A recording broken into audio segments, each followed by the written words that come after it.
Hope you are having a very nice day. Topic for today is statistical inference concerning variances. So, as the name says, today we are going to learn a lot about all how to calculate your p-values as well as your confidence interval values, and eventually we should be able to compare it with the alpha value during the hypothesis testing. And it's all about the key word to remember here is it's all about the variances. Before we get into the lecture, let's see where we stand with respect to our course schedule as per the syllabus. So here we are, chapter number 11 in our third week. Well, technically it's the second week. We had a short week, so that's when we made sure we have all the basics ready. So yeah, we kind of had a short introduction followed by our software installed on your computers. And now we are actually into the statistical topics. So here we are. After this, we'll be getting into the actual chi-square analysis of variance and followed by multiple regression, multiple lectures on the regression modeling.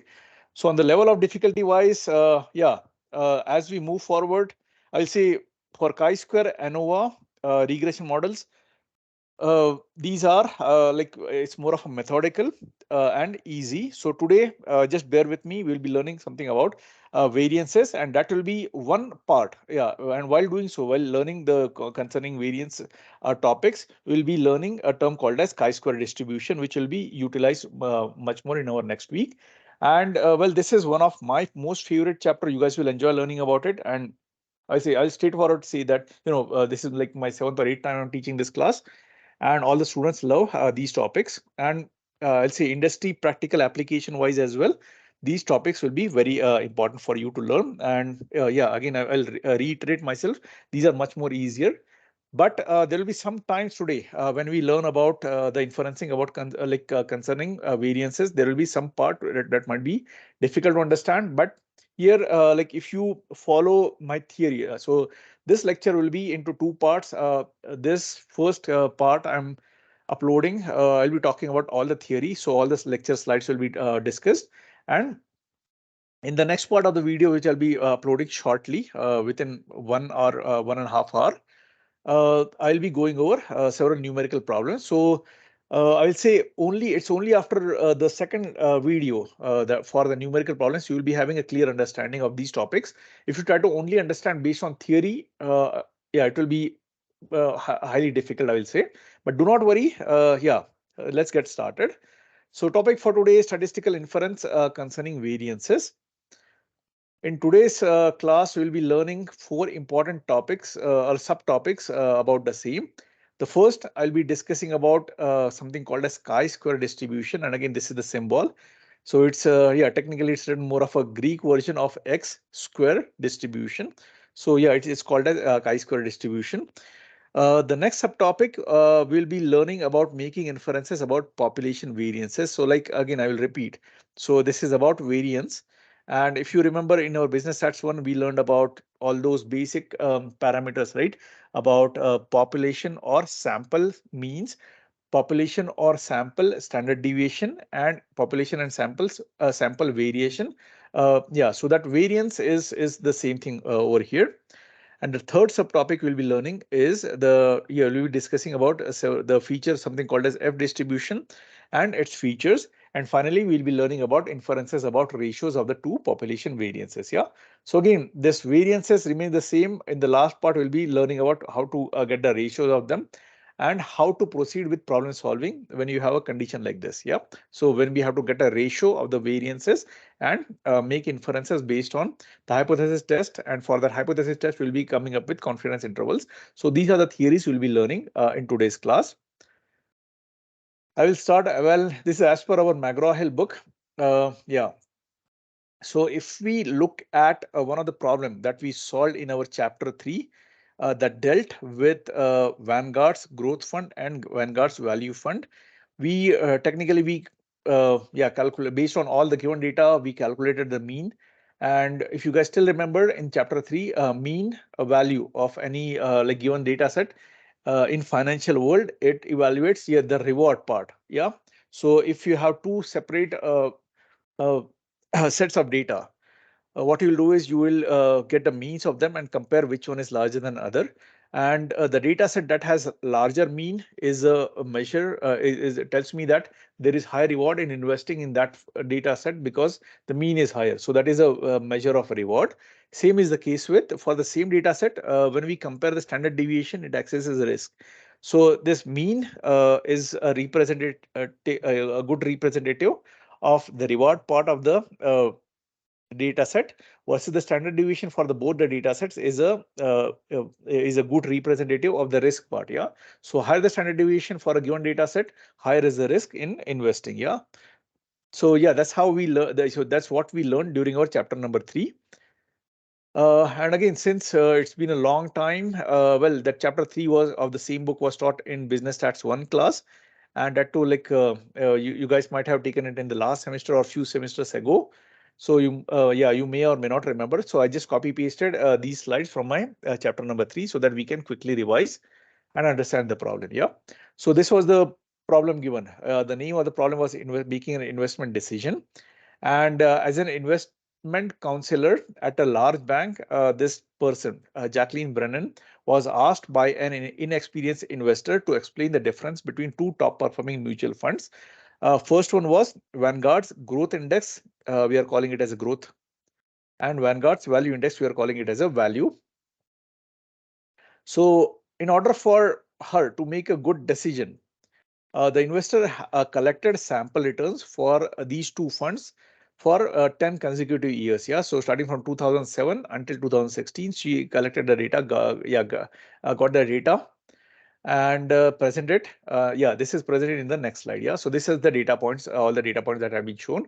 So if you try to read and understand what this table shows is, you can see the first column is year. So 2007, 8, 9, 10, 11.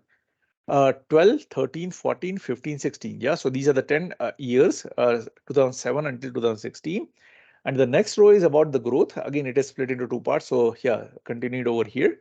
So here is the percentage return for the growth fund. Yeah, so first year 12.56. Next year, the returns is negative 38. That's a big loss.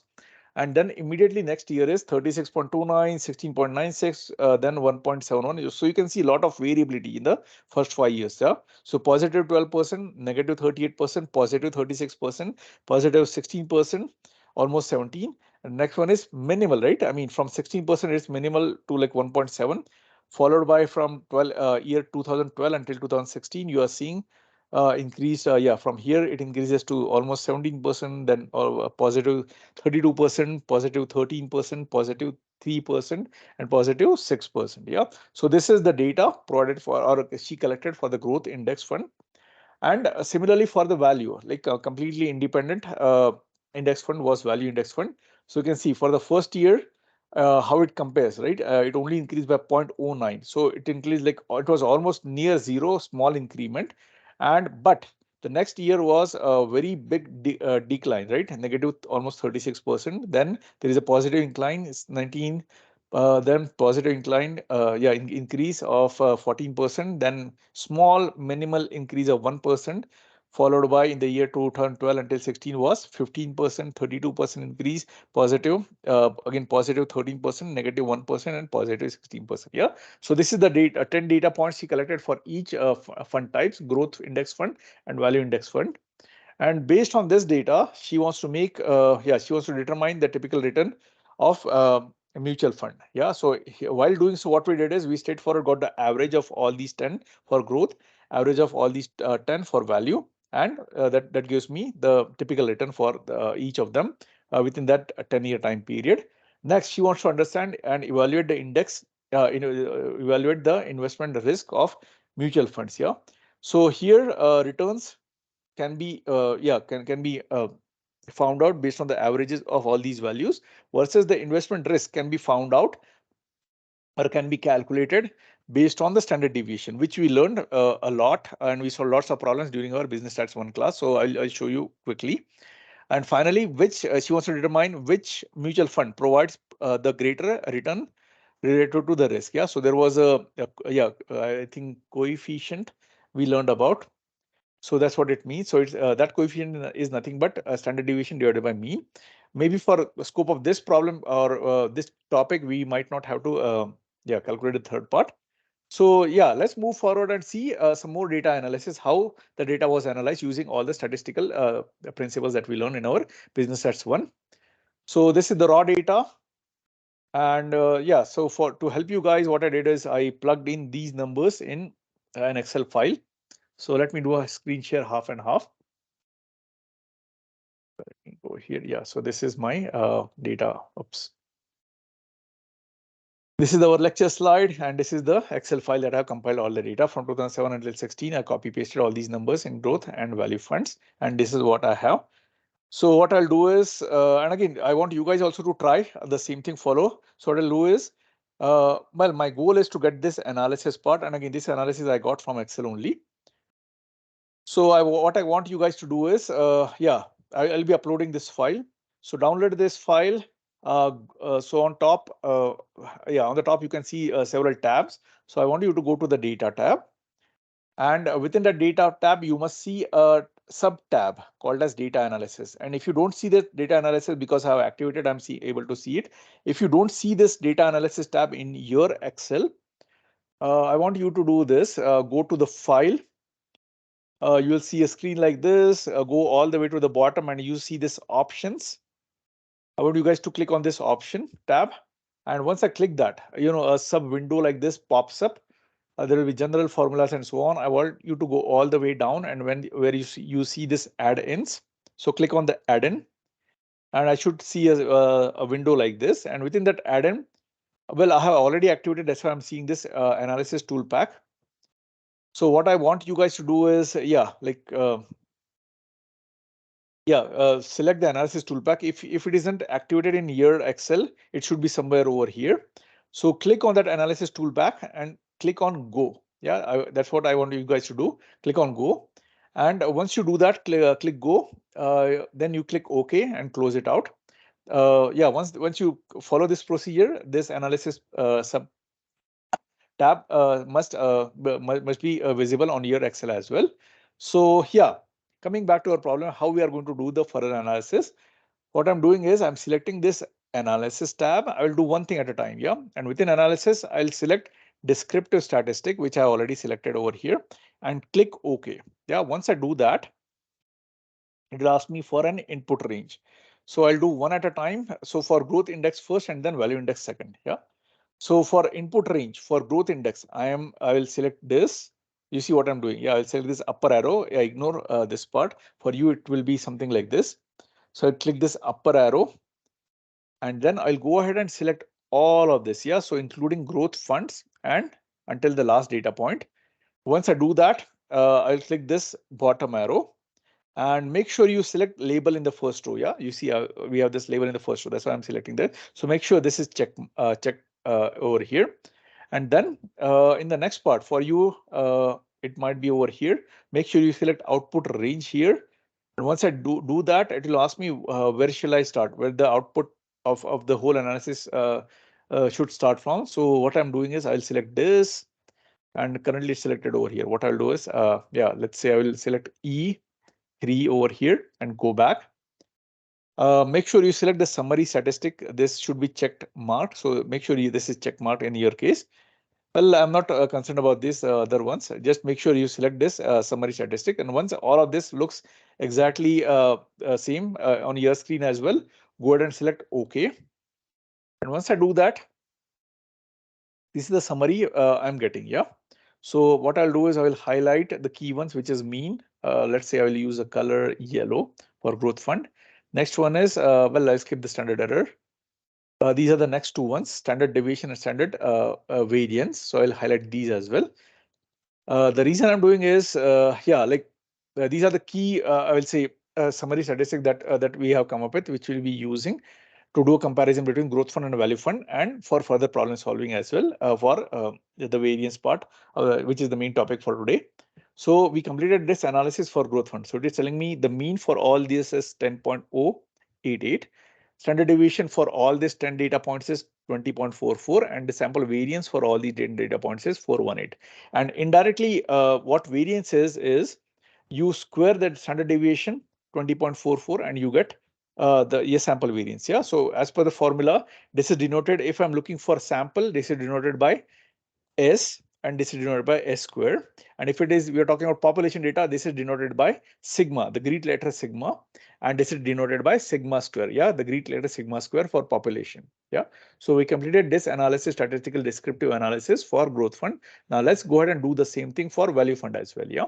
So again, the same procedure I will follow. I'll go to the data tab, and there is a sub tab called as data analysis. I'll select a descriptive statistic, which is already selected in here. I'll go and click OK.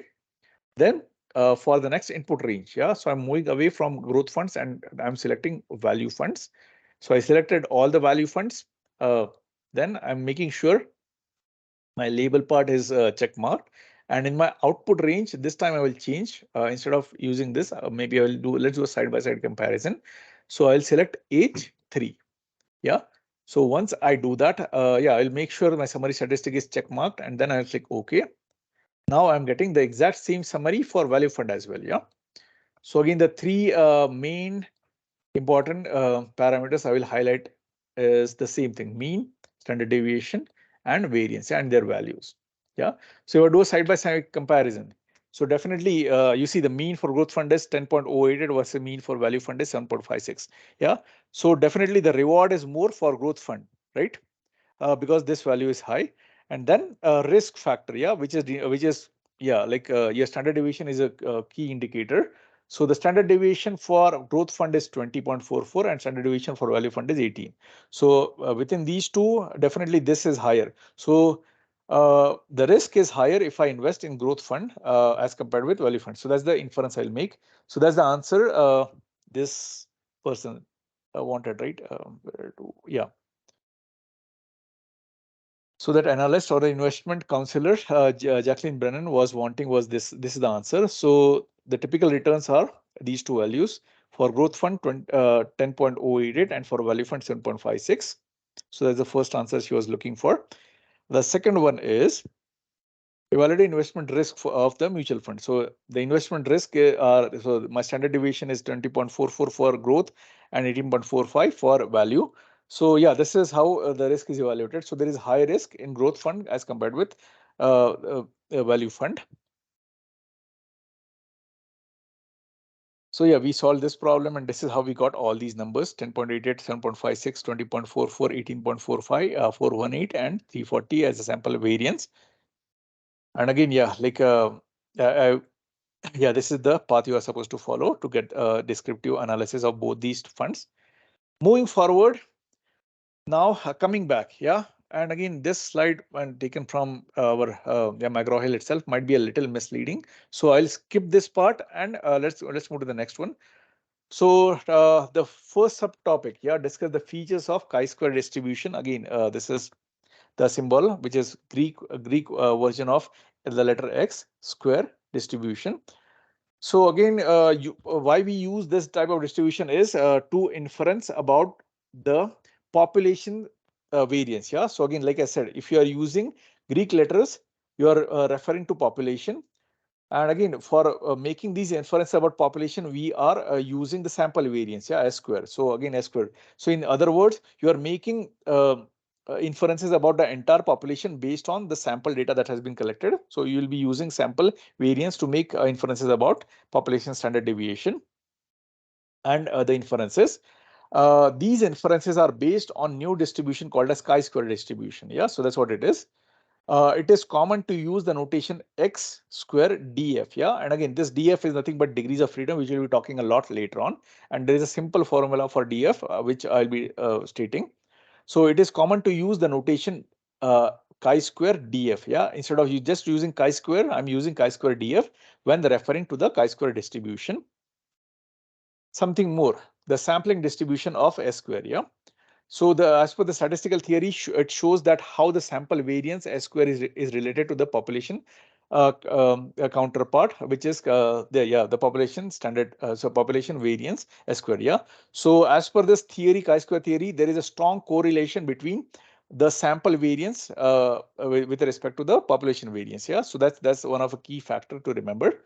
And under certain assumptions, the test statistic chi-square df, the formula for this statistic chi-square df is given by n minus 1 multiplied by s square, which is your sample variance, divided by your population variance, sigma square. And it follows a distribution with degrees of freedom of n minus 1. Yeah. So again, in simple words, like I said here, there is a simple formula for degrees of freedom, and that is n minus 1, meaning like total number of data points in a given sample minus 1. Yeah. So in this case, we know there are 10 data points over here for growth fund. So my data points are 10. So my n is 10. So my degrees of freedom in this case will be 9. Same is the case with value fund. Here also my data points are 10. So my degrees of freedom will be 10 minus 1, which is 9. So in this case, pretty straightforward, right? And again, there will be cases where the samples will have different number of data points. In this case, luckily there were 10 each. There might be a case where sample for the growth fund is 10 and sample for value fund is 100. Very possible it can be any number, 50, 60, 70, 18, yeah, 100. So in that case, your degree of freedom will be that respective n value, sample size minus 1 will give you the degrees of freedom. Yeah. So that's an important thing to remember. So anyways, yeah, the test statistic, how to calculate it is n minus 1 multiplied by s square. In this case, we already know for growth fund, my s square, that is the sample variance, is 418. And same, the s square for my value fund is 340.7. So that value I have. The next part is to find the sigma square, which will usually be either assumed or given in a given problem. So with that logic, well, you can definitely how to solve this part, right, to get the test statistic. One is we know n, so this part is taken care. We know s square, which can be calculated using yeah, Excel or your calculator. And sigma square will either be given in a problem or there will be some hints how to calculate it. So that's the way. So once you know all these numbers, you plug it in and you get the test statistic. Yeah, this is a simple way to remember. Now, shape of chi-square distribution. Here you can see like there are 3 degrees of freedom, right? And again, degrees of freedom are directly proportional or related to the sample size, right? So for smaller sample, so 6, my degrees of freedom is 5. This is the shape. So it is peaking more on the left hand side.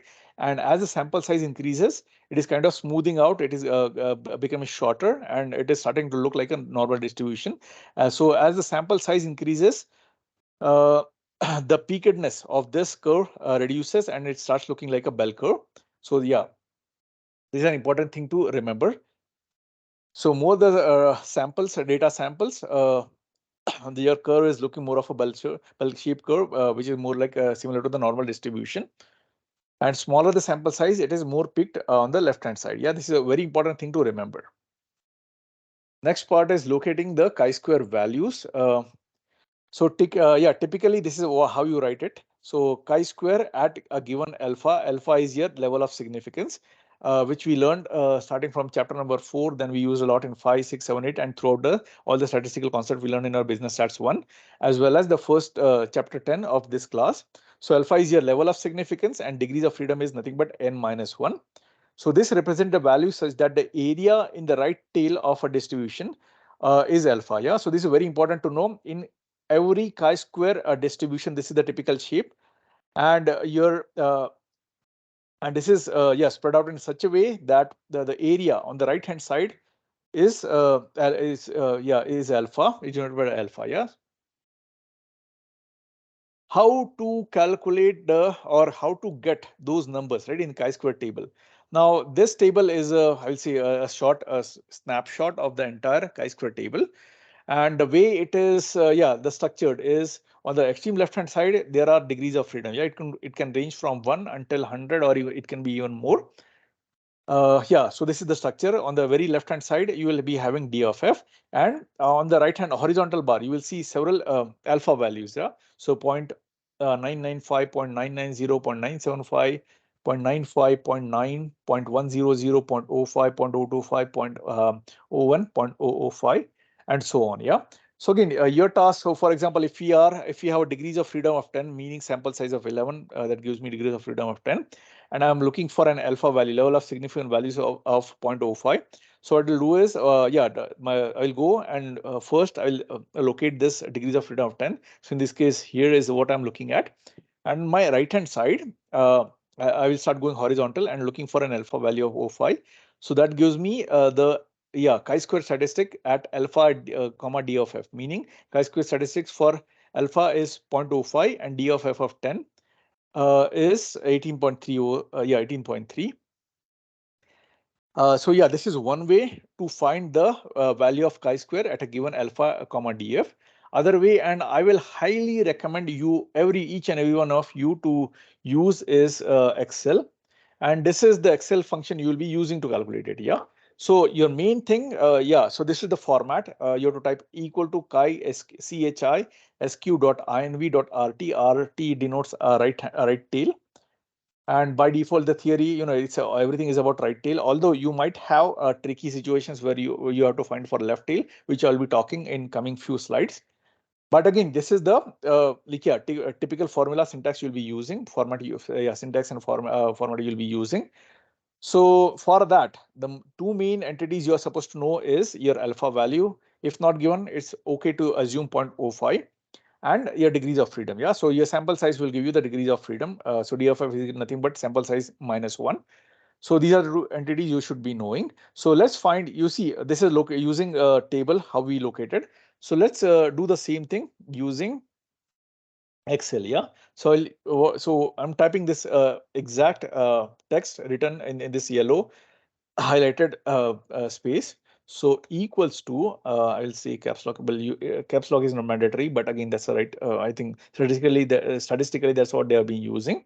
So yes, sq dot inv dot rt bracket start, and again my alpha value is 0.05, comma degrees of freedom is 10. So 1 0, and I'll close the bracket and type. Yeah. So this is the exact number I got, 18.307. Yeah. Yeah. And well, you can do a cross validation also. Yeah. Well, again, this is not a mandatory. This is just shown as a proof how we got this back and forth. Yeah, 0.05 and so on. But yeah, this is how you will be calculating the x square alpha and df. Yeah. So I will highly recommend you all to I will say, yeah, always refer this slide number 12 and remember this formula to enter into Excel so that you can easily find these values. You don't have to go to the tables and refer. And the reason is, I'll say until like maybe a couple of years ago, for my class, I used to have students refer the Excel table. But these days in industry, everything is digitalized. Everybody is using Excel and Excel is everywhere. So I want everyone to get to know these terms so that you are well prepared when you are, when you graduate, you know how to use these. So yeah, just remember this part. Maybe I'll just copy and paste this piece. Control C, paste it over here. So this is your main formula, and this, oh yeah, oops, here too large font. Let's see what this font size is. 16 Calibri. So let's use the same 16 Calibri. Yeah, okay, awesome. Yeah. So my chi-square this RT for these value is this one. So yeah, that's how I got the chi-square value for a given alpha and given degrees of freedom. Next one. Here, by default, it's all about right-hand tail, which is this one. If you have to get the same value for left, and again, when we do the hypothesis testing, will know exactly why and where we do the left tail. But yeah, let's see the formula first, so that we do the difficult part first. And again, when I say difficult, it's not difficult. It's all about procedure understanding. So left tail values. The only difference while calculating the left hand value is, in your right hand side, you use this alpha value, right? 0.05. So, the area, if you still remember in your business stats one, probability is all the area under this curve. And as per statistics, the total area under this curve is 1.0, which is 1. And your alpha is the level of significance. And in your right tail test, or this number that you calculated, you use 0.05, that is your level of significance of alpha. And again, by default, it is giving you for the right tail. And if you are wanting to get the same thing for left tail, instead of using this 0.05, what you will be using is 1 minus 0.05. Yeah. So the 1 is the area under this whole curve, minus 0.05 will give you the area under on your left hand side. Yeah. So that's the only difference you are trying to do.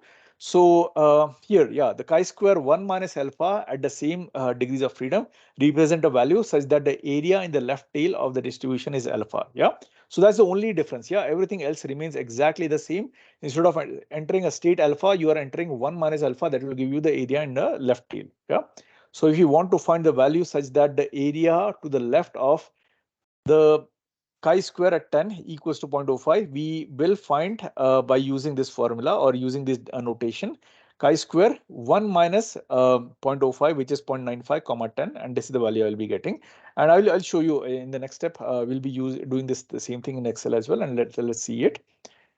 So first way is, yeah, I'll use the same thing exactly. So what I'm doing is, you see, this is the text, right? A syntax I used, chi sq.inv.rt and bracket 0.05 and 10. So I'm copying the exact same thing and pasting it below.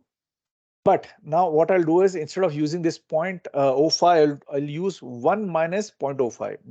That gives me 0.95. So I'll press enter over here. It gives me this number 3.94, and this is exactly the same thing stated over here. So this is one way of doing it. Other way is, well, again, it's a small change in syntax, no big deal. Even if you stick with this, yeah, you still get full points for your homework as well as your exam. So yeah, this is, well, I'll just denote. Yeah, this is my right tail, and this is my left tail. And there is one more small tweak to get the left tail thing, left tail. So here you see this formula. Yeah, I got rid of this RT. And if I get rid of this RT and still use 0.05 and degrees of freedom 10, I'll still get the same number. Yeah. So that's the thing I wanted to show. So Control C, and again, all I'm doing is, in this main formula, I will get rid of this RT. So if I get rid of RT, by default, it's yeah, left. So yeah, oops. I know what exactly happened. I'm supposed to change this also, right? Because I'm using it on the left hand side. So I'll use the same thing, 0.05. So yeah, it's the same number I'm getting. Yeah. So I'll just copy and paste this part so that you can use it for your reference. Control V, and again I'll be using 16. So just standardized. Yeah. So this is the second part, and maybe just will make it presentable. So I'm highlighting the, yeah, let's add borders. So this is the syntax I used. And again, this is my alpha value, df value for right tail. Second one, this is the syntax I used. So yeah, this is my alpha value 1 minus alpha, and d of f for left tail. And the same way I can denote, I will just take the RT out of this to get my left tail. So yeah, sq.inv 0.05 and 10 gives me left tail. Yeah, so this is the same number. So indirectly, yeah, the last two are the same. Yeah, and there are two ways to get the same thing. So that's why, yeah, that's what I'm trying to denote. So what I'll do is, yeah, let me just, yeah, highlight all these in a different color just to make it, yeah, like visual, presentable. So yeah, this is one part. Now, yeah, let's go back and check. Graphically, this is how it will look like. Yeah. So the very first entity on the RT that we have calculated, right? Chi-square value at a given alpha and d of f. This is denoted on the right hand side. Similarly, the left hand side is denoted by this. Yeah. So this is what that meant. So all these numbers. So on the left hand side, this 3.94 is what we calculated over here. On the right hand side, 18.307 is what we calculated over here. And here, and this is at your given alpha. Yeah, alpha of 0.05. And here alpha, again, the alpha of 0.05. Yeah, same on the right hand side. This is left hand side, this is right hand side. Yeah, so this is about how to calculate the chi-square value. Yeah. The second important term that we need to calculate before solving the problem is, and so total there are three important terms. First one is your chi-square value, chi-square statistic. Second important term is your confidence interval. Yeah. So again, this is the formula you'll be using. So blindly, just focus on this formula. Don't try to go into much more detail as of now in theory part. You will go crazy. Your brain will go numb. So just follow my words and just focus on this formula for now. So again, when I say confidence interval, right? So again, I'm looking at an interval. So there is a range I'm supposed to find out. So yeah, that range will have one extreme left-hand side value and extreme right-hand side value. So this is my how I calculate the extreme left-hand side value, and this is how I found the extreme right-hand side value. And again, for an interval that is a range, I need to have two numbers, and everything will supposed to lie between these two numbers. Yeah. So my left-hand side number is this, right-hand side number is this. And if I look into much more detail, n I definitely know, right? I mean, in a given sample, my sample size will be given, right? It's a count. So I can get my n from that. I plug in this number. S square is the variance. And if I have all these values of in a given sample, I can calculate S square using this formula, right? I mean, the this part, right? Sample variance, I can calculate that. So that's how you get the S square. And chi-square at alpha by 2 and df. So you see there is a difference here, right? Alpha by 2 and df. So here also you'll be using exactly same formula. The only difference is instead of using this straight away alpha of 0.05, you'll be doing alpha by 2. So in this case, it will be 0.025. And yeah, if you're using for the same problem, here df is n minus 1, which is yeah 10 minus 1, which becomes 9. Same thing on the right hand side as well. But yeah, in the denominator, yeah, so numerator is exactly the same, n minus 1, which is 10 minus 1, 9. S square, yeah, we calculated using the, yeah, which is the like sample variance. Chi-square at 1 minus alpha by 2. So this is the difference. So here it's alpha by 2, here is 1 minus alpha by 2 df. And then you get the two numbers, yeah. And this is exactly what's stated over here, where in this case, df is n minus 1. S square calculated, which is sample variance. N is the total number of data points in a given sample.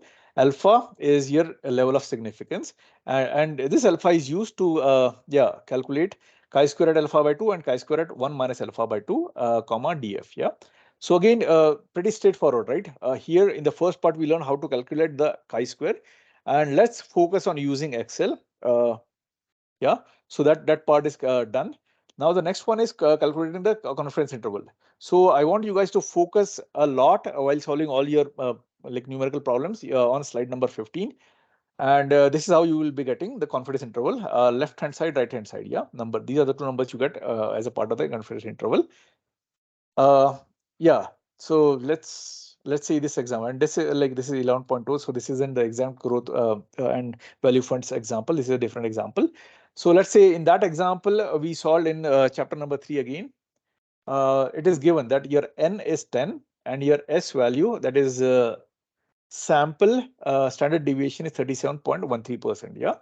So again, I know my n is 10, right? And if I have first thing I have to, if I have to calculate my chi-square value, right, which is yeah, well, yeah, chi-square value. Let's use the easier one, which is this one. So well, that n is required. Yeah, to calculate the d of f. So here n is 10, so d of f, degrees of freedom, becomes 10 minus 1, which is 9. And well, alpha, if not given, I straight away assume I'm looking at 5% alpha level. So once I know these two numbers, I will get yeah, this part, right? So this part is done. Yeah, so let's read the problem more. For yeah, getting the 95% confidence interval, my alpha is yeah 0.05.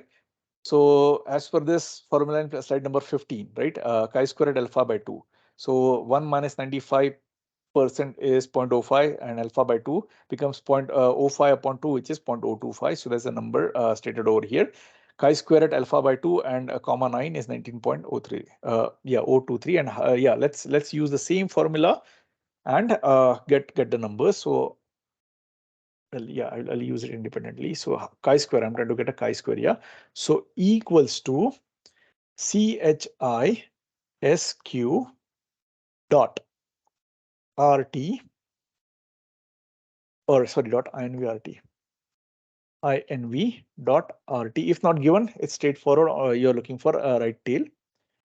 Comma, right? So here I know the alpha by 2 is 0.025, 0.025, comma. My degrees of freedom is 9, so I'll put 9 and close this out. This is the first number I got, which is 19.03, yeah, 0023, which is this number. And similarly, I will do the exactly same thing. I use copy paste this formula below, and the only number I will change is my alpha value. So instead of 0.025 over here, I'll do 1 minus 0.025, which is 0.975. Yeah, 75. So that gives me 2.7. Yeah. So this is the number I got. Yeah. And again, why, again, you'll ask like why I'm using alpha by 2. Don't think too much. Go to this formula on slide number 15. And here you can see red. I mean, here I'm trying to find this chi-square at alpha by 2 and df by 2 and df, right? And the other part is chi-square at 1 minus alpha by 2. Yeah. So that's why I'm doing this 0.05 upon 2, which is 0.025 over here. And here 1 minus, well, yeah, 1 minus point,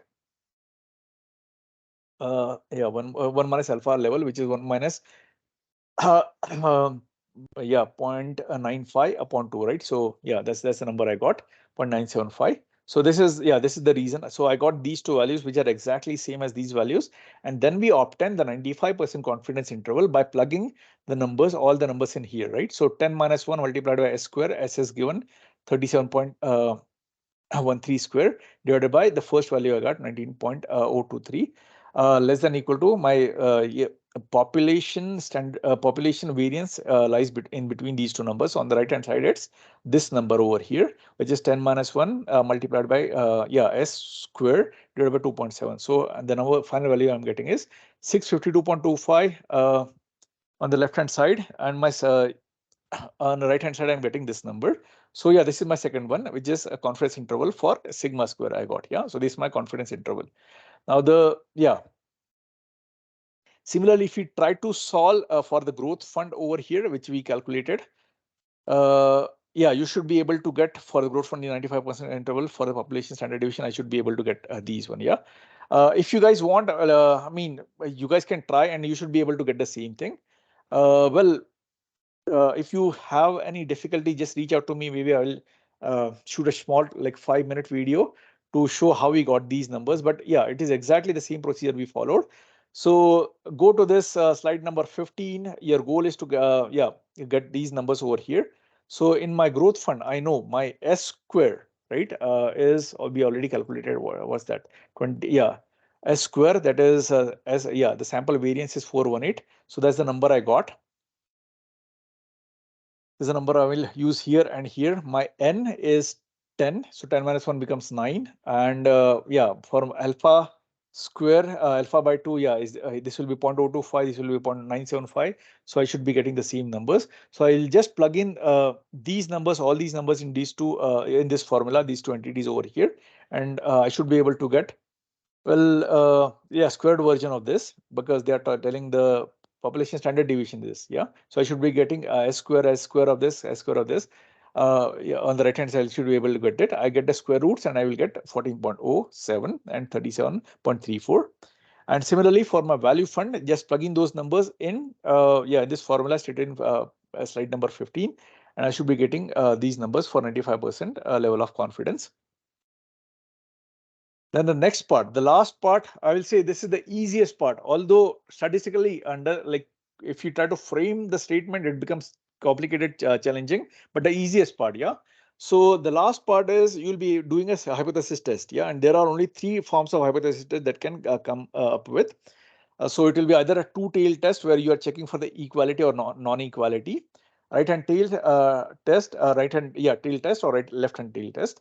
So again, the ways to look at it as like in case of two-tailed, that is equality test, my alternative hypothesis states that the sample, the population variance is not equal to my like, yeah, stated or calculated population variance, and by default my HO states that it is equal to them. Yeah. In my right tail test, my alternative hypothesis states that the population variance is greater than my calculated variance, and by default my HO is states that it is less than equal to, which will be opposite of this. And my left tail test, right, you see my left tail is over here. The alternative hypothesis states that my calculated yeah, sorry, my uh, yeah, my derived uh, population variance is less than my calculated population variance. Yeah, and by default, my null hypothesis states it will be opposite, states that it is greater than or equal to. So these are the 3 tests that will happen. And the value for test statistic is computed as my sigma square at given degrees of freedom equals to n minus 1, which is, yeah, total number of sample points minus 1 multiplied by sample. Uh, variance divided by sigma O square. And again, we'll see how to get this sigma O square. Yeah. So let's go to the next slide. So if you look at the same introductory case for problem 11.2, which was, I think this was the one given, n equals to 10 and s equals to 37.13, and you are supposed to do the test for 95% confidence interval. So going over here, we wish, again, there is something more added in the question itself. We wish to determine if the variance of the returns for the metal fund is greater than 625, right? So again, it clearly says there is a greater than, yeah. So again, my alternative hypothesis will have a greater than sign. So this is the case I'm looking at. So I'm looking at the right tail test, right? HA. So they want to determine if it is greater than 625. Yeah. So we'll see. Yeah. So again, this is the hypothesis test I'm having. So by that, you see, I've stated it over here. So I'm looking at the right tail test. Going back over here, they want to see if the variance of the returns of the metal fund is greater than 625. So this is my alternative hypothesis, sigma square greater than 625. So by default, my HO becomes sigma square is less than or equal to 625, which is mere like using the same number, same sigma square, just using the same symbol in this case. So yeah, how to solve this problem? Given the n is 10, because it's given 10 over here in slide number 16. I'll go to our main problem, which is slide number 19. So given that n is 10 and even s is given as 37.13, we find the value for test statistics as this formula stated over here. So degrees of freedom is 10 minus 1, which is 9. So chi-square for 9 equals to n minus 1, which is 10 minus 1, 9 multiplied by s square, which is 37.13 divided by 625, right? That's what is given over here. So I'll plug in these numbers. So my calculated chi-square is 19.85. Yeah. So my here using this formula, I'm getting the calculated chi-square. And the next part is compare this calculated chi-square with your chi-square from this Excel over here or from the tables. So that's the comparison we'll be doing, and you'll try to see if it is equal to or greater than or less than. Yeah. So moving forward to the next slide. So this is one key important parameter that we calculated, which is calculated chi-square for at degrees of freedom of 9. Then for the right tail test, so we know we are using it 95%, right? It's stated somewhere over here, or somewhere over here. And again, if not given, straight away use 95%. So that's what we are doing. So for right tail test with alpha equal to 0.05 and degrees of freedom of 9, I think, right. I mean, this is what we came up with. Oh, sorry, 05. Yeah, sorry. Yeah, we'll get there. For alpha equal to 0.5 degrees of freedom of 9, the critical value equals to chi. Yeah, so let's get it. So again, I'll be using the same formula, I guess. Yeah, but again, I'll be changing instead of 10, I'll be using 9. So that's what I'm doing. Control C and go to the third one. Control V out here. Sorry, didn't get called. Control C, go here, Control V, and I'll be changing a couple things over here. First one is 9. So this is how I got, and the second, so my calculated or a critical value for alpha at 0.05 and degrees of freedom of 9 is 16.9. So I'll do a comparison between my calculated versus the critical value. Yeah, so the number I get from my this Excel formula is my critical value, and this is my calculated value. So definitely looking at this number 19.85 versus 16.9, right? My calculated is greater than my critical value, right? I mean, that's the statement I have written over here. So because this is true, so based on that, you see, this is equal to my alternative HA, right? Greater than 625. I mean, this symbol I'm looking at, right? So because of that, I'll be accepting my HA alternative hypothesis. So by default, I'll be rejecting my null hypothesis. So this is what I've stated. Yeah, since the value of test statistic, that is the calculated test statistic, is greater than the critical value, I am rejecting HO. And why I'm rejecting HO? Because this is like I have to accept my HA because the symbol is right. So that's why I'm rejecting my HO. Yeah. So the final statement I'll be writing is at the 5% significance level, the population standard deviation is greater than 25. The client's concern are substantiated by data. Yeah. And where this 25 came is, you see this, my S sigma square is 625, right? So square root of 625 is 25. So that's what I mean. And again, I'm sure there is much more to this problem in the problem 11.2. Yeah. But again, like even if you don't write this statement, it's totally fine. Like yeah, in this problem, what we saw is how to make this decision whether or to accept or reject the HO based on the calculated test statistic and a critical value. Just compare them, and if yeah, calculated is bigger than the critical value, you accept the null hypothesis, and or yeah, I mean other way to say it is that you reject the alternate null hypothesis. Yeah, so you accept the alternative hypothesis and reject the null hypothesis. So that's what we did over here. Yeah, so this completes the first part. Now going to the next part, that is the proportion. Yeah, so again, this is 11.2. You're learning to do the inferencing. Yeah, inference concerning the ratio of the two population variances. Yeah. So, like as per the theory, the inference is about the ratio of two population variances. Sigma 1 square upon sigma 2 square are based on the ratios of the corresponding sample variances. Yeah. So yeah, like if I want to, so again, these are the 10 data points, right? Suppose if I want to, suppose somebody is collecting this data since the year, say 1950, and they are collecting all the way until 2023. So based on these data points, I want to make an inference for this, all the data from 1950 until 23. Well, one way is to actually get the data, but again, that's very cumbersome, very time consuming, versus if we can use some statistical theories to make those inference about the entire population based on these 10 samples will be even better. So that's when this concept comes into picture to make the inferences for all the population sample data based on the samples S1 square and S1 2. This is where the theory comes into picture. And again, this term, specifically this term, is called as, so there's a new distribution. We'll be learning about the F distribution. So yeah, so F distribution is about the theory of population variances. Uh, yeah, so we make inferences about the proportion of the population variances, proportion of the population variances based on the proportion of the sample variances. Yeah, it is common to use this notation F in bracket df1 comma df2. Yeah, so again, we know we are dealing with two different samples, right? So yes, this is sample one, this is sample two. Sorry, this is population one, this is population two, this is sample one, sample two.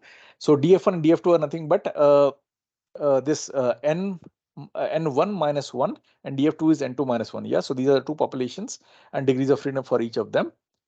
And we're yeah, when referring to this F distribution. Yeah, so this is the basic theory. Moving forward to the next one, next slide. So sampling distribution for S1 square and S2 square, that's what we'll be calling it as a F distribution, and denoted as F df1 comma F df2. Since the F df1 comma F df2 distribution is a family of distributions, each one is defined by 2 degrees of freedom parameters, one for the numerator and one for the denominator. So here df1 is n minus 1, df2 is n2 minus 2, which we already talked. Like yeah, it looks very simple. And again, the shape of a typical F distribution is like this, very similar to the previous one we saw, the chi-square. So it is peaked onto the left-hand side and kind of smoothens out as you move to the right-hand side.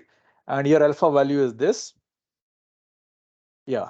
And again, the F, the statistic is denoted by F at a given value alpha. If not given, let's use 0.05 for a given df1 comma df2, and this is how it is represented. With two different degrees of parameter, F table occupies several pages. So again, like if we are actually referring, these can be huge. Yeah, so you can see denominator degrees of freedom for df2 is stated over here, alpha is here, and the numerator df1 is stated over here. So this can be huge, and that's why for this problem also, let's highly rely on our Excel. Yeah. So this is an example stated over here using a table, a snipping of a table, a small portion of the table. So with df1 equals to 6 and df2 equals to 8 at that 5% level of significance, here, yeah, the test statistic value is 3.58, and how I got it is like I'm looking at this df1 of 6 over here, so 6 over here, and for df2 I'm looking at 8, so 8 over here. So for 6 and 8, this is where it coincides for alpha of 0.05. So I got this number at 3.58, right? I mean, yeah, so this is a complicated table versus if I used to use the same like Excel over here. Yeah, let me move to the next sheet out here. Let's say F distribution, I created a separate one. So again, I'll use the same formula over here. So what I'm doing is, yeah, let's make it a bit bigger. So I'll use 16 for the entire, and yeah, let's make it a bit wider. So let's start from here. Say, yeah, so for the syntax for the F distribution is equals to F dot INV dot RT. And if I'm looking for alpha value of 0.05, comma df1 of 6, comma df2 of 8. And if I close bracket and press enter, I get 3.5. So this is the exact number I got. So I even like for solving your problem also for for the homeworks of this class as well as exam, I want you guys to use Excel. And I think by after you solve few problems, you will master this concept as well, how to solve it in Excel. So this is what it is. And I will highlight it in yellow, just make it much more visual. Let's use this also. So this is the right tail value you calculated for the F distribution table.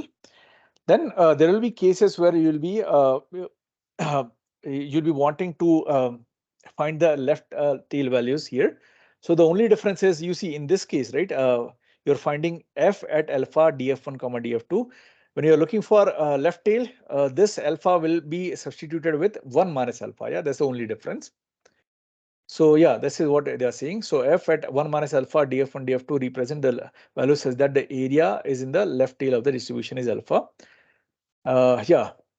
And another way to another formula is like just inverse of your like original formula that we solved.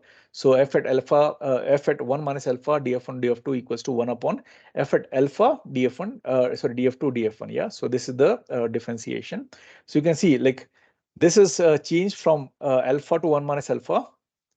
Versus there is these two numbers df1 df2, they also kind of reshuffle. So in the left hand side is df1 comma df2, and the right hand side in the denominator is df2 comma df1. So that's another shift.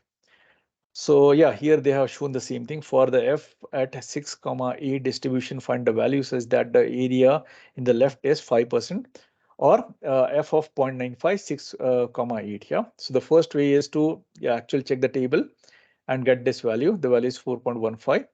Or you can do the other way, 1 upon 1 upon 4.15 gives you 0.24. So that's the exact for 0.95.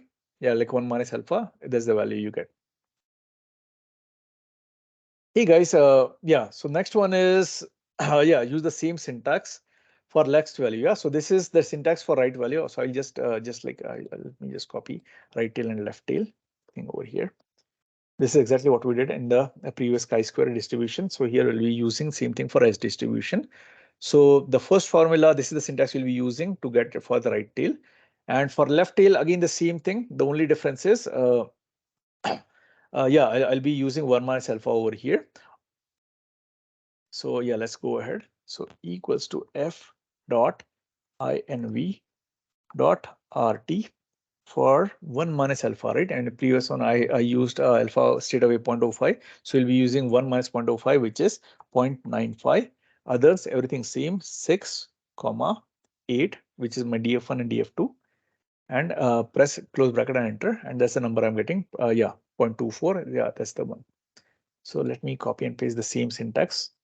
And I'll be uploading, like I said, I will be uploading this file for you to refer while solving the problems. Or just practicing as well. The same size 16. I will highlight and make it much more visible. Perfect. So this is the number we got. And again, we can cross check. So just reverse these numbers. Use this syntax f.dist.rt. And again, this is for cross checking, not needed while problem solving. So we won't do that. And again, this will confuse you less when we solve the problems. Moving to the next one. So again, here we learned about how to get that actual statistic FF value. Next part is confidence interval, and it's very similar to what we saw in the previous chi-square. Before going to much more detail of these, just look at this formula. So this is how you get the confidence intervals for a given alpha value. So again, the key things you are looking for is S1 square VC, which is a sample variance for sample 1, sample variance for sample 2, which can be calculated straight away from our statistical formula or the data analysis tab, multiplied by 1 upon F at alpha by 2 for df1 comma df2. And again, we know how to calculate. Just plug in these numbers at alpha by 2, df1 df2, you get this term. And on the right hand side, again, the same S1 square S2 square multiplied by F at alpha by 2. And here you see there is a reshuffle, right? So in the left hand side is df1 first and df2 second. Here it's df2 first and df1 second. Yeah, so just keep this in mind while doing a calculation. You should be fine getting the right answers. And again, yeah, they are N1 and 2 are, yeah, like the population, sorry, the sample size for sample 1 and sample 2 respectively. And with that logic, df1 becomes n1 minus 1, df2 becomes n2 minus 1. That's the only way. And again, I'll repeat myself, just focus on this formula over here. Your job is to find each of these entities, plug those numbers, and you will get the confidence interval. Yeah. And with respect to, yeah, let's solve a small problem. Yeah. So again, there is straightforward in this example 11.1. Straightforward, they have given you the sample size for data 1, sample size for data 2. So yeah, this is my N1, this is my N2. So with that logic, df1 becomes N1 minus 1, which is 10, and df2 becomes N2 minus 1, which is 16 minus 1, which is 15. Yeah. So again, these terms that you're using, right, 6 and 8 over here will be replaced for if it is df1, df2, it will become 10 and 15. And if I'm looking for df2 and df1, this will become 15 and 10. Yeah. And we'll solve that. Yeah, we'll see that as we go. And again, the sample, yeah, S1 square is also given, sample variance, and S2 square is also given, right? So if I have to solve for this problem, yeah, S1 square given, S2 square given, alpha, if not given, I'll straight away use point, like, yeah, that 95% confidence interval, meaning my alpha is 0.05. Yeah, so yeah, so this I know this, I know this, I know this. F at alpha, I know, like if I'm looking for 0.5 by 2 is like 0.025, and again df1, like we said, 11 minus 1 and 15, 16 minus 1, so 10 and 5. I'll get this value. You see this 3.5. Yeah, sorry, the first one 10. Yeah, F at 0.025. And for 10 and 15, I'm getting 306. Yeah, let's see this. Yeah, well, I'll just use this formula and we'll replace the numbers. Control C, Control V. And again, I'm looking at, yeah, this part becomes the same. And well, here instead of using 0.05, I'm using 0.05 divided by 2, which is 0.025. My first term is 10. And my second term is, instead of it, it's 15. So that's the number I got, 3.06. Similarly, I'll just replace those terms. Yeah. So for, oh, sorry, not Control X, Control C, and Control V. So next term is same thing, but again, I will replace this 15 and 10, the positions. Yeah, so 15, comma, 10, enter. I'm getting 3.52. So that's the number I got. So once I have all these numbers, all I'm doing is plugging these numbers in this formula over here. I get two numbers, right? So which is, yeah, I will simplify 0.13 and 0.14. So yeah, that's the range. Now, key thing to remember while doing the hypothesis testing, again, the same three conditions apply. That is equal to, that is two tail test, or left or right tail test, or left tail test. Yeah, the only difference is in all the previous statistical theories we learned, we are looking for, we are comparing, you know, that HO versus HA for various values of sigma square. In this case, we are only comparing with one, with the number one. Yeah. Yeah, so that's the key thing to remember. Let's see. Oh, sorry. Let's see the theory in our lecture slides. So here is the here is how you do the hypothesis test. Yeah, the test about sigma 1 square. Yeah, proportion of sigma 1 square and sigma 2 square could have one of the three forms. That is two tail, right tail, or left tail. Yeah. So again, this is what I was saying. Yeah. So you are checking whether or not the in the two tail test, we are checking whether or not the ratio is not equal to 1. In terms of alternative hypothesis. So by default, my null hypothesis, which is opposite of this, becomes, if this is not equal to, this becomes equal to 1. Right, tail test, my alternative hypothesis states that the proportion is greater than 1. So by default, this is less than or equal to 1, which is opposite of this. And my left tail test becomes the alternative hypothesis for the ratio of these two, sample 1 variance and sample 2 variance is less than 1. So by default, my HO becomes greater than or equal to 1. Yeah. So value for the test statistic is computed. Yeah. Uh, uh, yeah, so the F at df1 comma df2 is nothing but straight away the ratio of your sample variances for 1 and 2, right? So if I have to solve for this problem over here, oops, where did it go? Test, not test. Yeah, So again, these two, S1 square is given, S2 square is given. So my calculated test statistics will be a straightforward ratio of 182 upon 457. We'll see that. Yeah. Yeah. So this is how I calculate. So we want to determine whether or not the variances in the two statistics differ. Yeah, HO and equal to 1 or not. So in this case, yeah, one way to look at it is whether or not one lies between these. Yeah. So again, when we solve these over here, you see, these are the numbers we got, right? The confidence intervals, right? Plug in these numbers, we got 0.13 and 1.4. So here we are looking whether or not that number 1.0 lies between these two, right? So if I make a horizontal scale, on the left hand side, I plot like 0.13 and right hand side 1.4. So the number 1.00 will lie between this range, right? You guys agree? Yeah. So that number lies. So that tells me, yeah, something about this data. So since the interval includes that number 1.0, we cannot reject HO, meaning I will accept the HO that it is equal to 1. Yeah. So that's a inference. Yeah. So thanks, guys. This is all in terms of theories. Again, I'll be opening a quiz for this lecture, and all the answers to this quiz will be hidden yeah, within this video or the PowerPoint slides. It will have 10 multiple choice questions, 1 point each. So yeah, the quiz will be for 10 points. And on top of it, shortly I'll be uploading another video for numerical problem solving. And you will be having a homework assignment for related to the numerical problems. Yeah. So yeah, I'll be uploading it shortly. Thank you so much for your time and attention. Talk to you soon. Have a good day. Bye-bye.